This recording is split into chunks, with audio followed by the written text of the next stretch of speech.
Today we're going to be testing the limits of PVC when exposed to compressed air. For background, this video is in response to my prior video where I suggested that when you replace your backflow preventer valve, if it ever freezes and breaks, that you should install some unions which allow you to disconnect the pipes from one another so you don't have to cut them if ever a valve or your backflow preventer freeze and break during a cold snap or a hard freeze. I got an early response to this saying that it's all well and good except for when you go to winterize your sprinkler system that these will fail because they can't stand up to the compressed air. My immediate response to that was they should be able to hold up as well as any other part of the sprinkler system, and as long as you're not using really high pressures when you are blowing out your sprinkler system for winterization, it should be absolutely fine. But I got a number of other comments saying the same thing. At least one individual even claimed that theirs, in fact, did explode when they did this winterization, which, again, is just flowing compressed air through your system, flush out all the water so that you don't get a hard freeze in winter that breaks your pipes. Now, full disclosure, I've never lived in a place where it gets that cold that you really need to worry about flushing all the water out of your pipes. But this is a testable hypothesis. So I went to the hardware store, grabbed a number of parts, and I intend to plumb them together today and then run compressed air from my air compressor through them until something catastrophically fails. And we'll see what pressure that's at and we'll see what piece fails. I grabbed a couple of different pieces. We've got an end cap.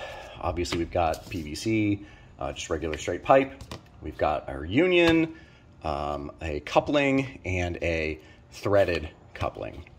And then we've got our threaded end cap with an air fitting in it and a pressure gauge, so we'll be able to see what pressure it ultimately fails at, if I can even get it to fail.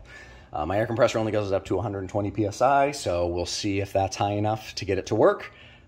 Looking forward to this test. I think it's going to be a lot of fun.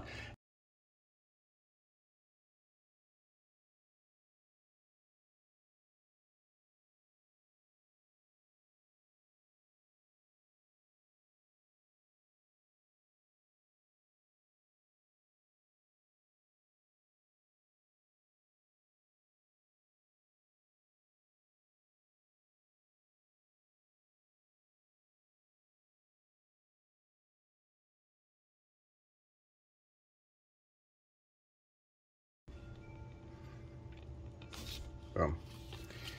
There it is. I'll just thread this piece on the end.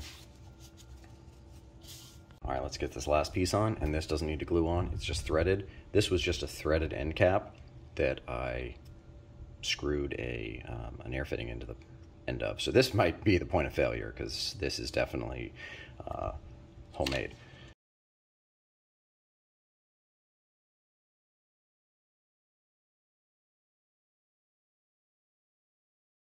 Tighten that up a little bit more with a wrench, but that's what it looks like.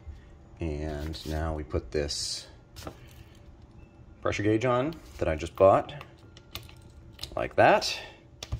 And we've got our test all set up and ready to go. All right, gang, I made this safety box so that I don't blow my face off when I pressurize this thing. So let's hook it up.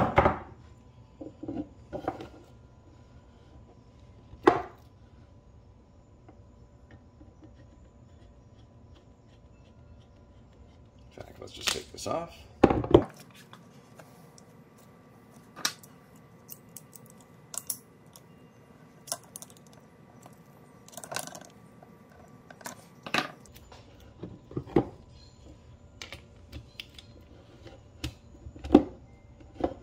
All right. And I made some little risers so that this wouldn't be sitting on the base of the box. But I didn't want to use any material that would add additional shrapnel to the mix should this thing catastrophically detonate.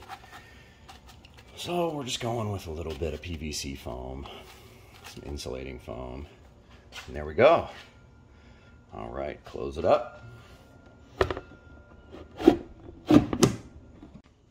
Okay, when I film this, I'm going to move the camera back once I start adding pressure, but I want you all to see what the dial looks like and where the different pressures are. So the 80 is right up at the very top, right there, and then you've got 100, 120, etc., 40s over here, because when I move the camera back so that it's safe enough distance away, you can still see the dial, but you can't see the numbers on it incredibly well. And I want to make sure that that's pretty obvious what numbers it's pushing at or pointing at. All right, let's get started. Our first target is, we're going to try and get close to 40.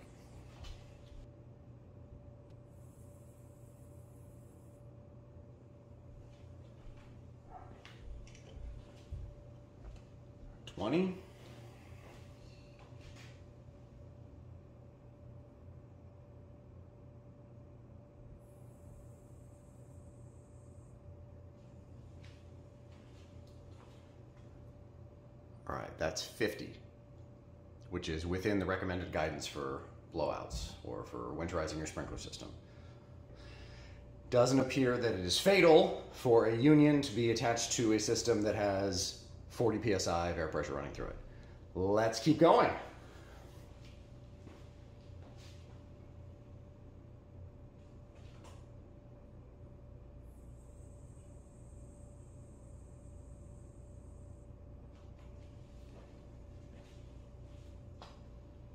Okay, went right past 60 and we're at 80, which is the max tolerance that any of the sites that I went to suggested rising your sprinkler system to.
All right, I think that's pretty well busted. That went all the way up to 160 very, very quickly.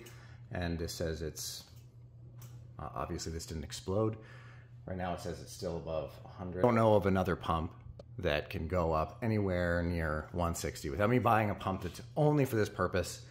I already maxed out my shop air compressor, then that went up to about 120. Now I got this inflator pump that went up to 160, and I thought for sure this would do it.